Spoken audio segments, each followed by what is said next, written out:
The time has come for Indonesia to introduce the Creation Value Asset Center, a new framework for social and economic governance for which all the world's people have been waiting.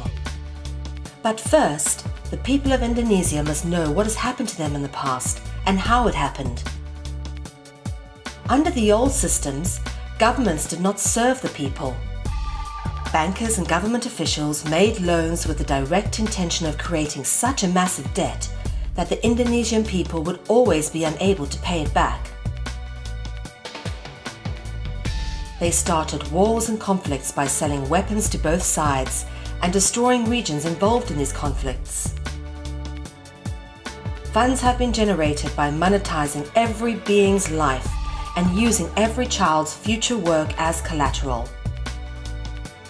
The banks in turn loaned these funds back to the people, who were then forced to repay these funds plus interest. Well, the time has finally come for all the people of the world to now benefit equally from the labours and works of this great planet. All participation in the CVAC is voluntary and non-coercive.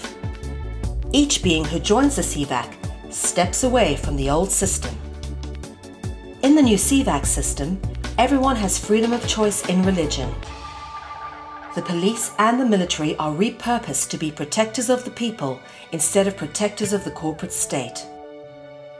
This is the first step towards implementing this system, creating a safe environment for everybody where no being will be harmed.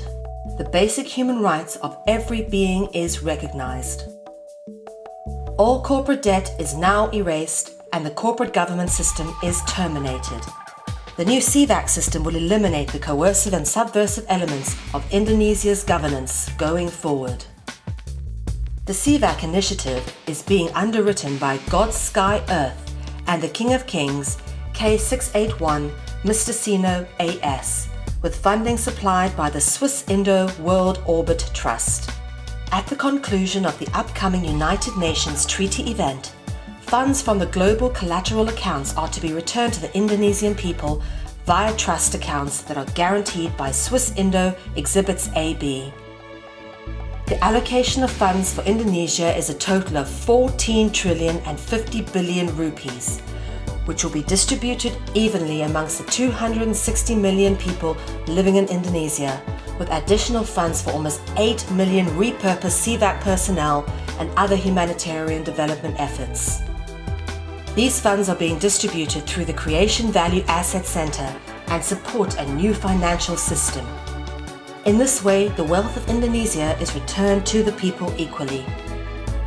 The new CVAC system is not a government, it is a governance system, empowered by the people from the ground up, not the top down.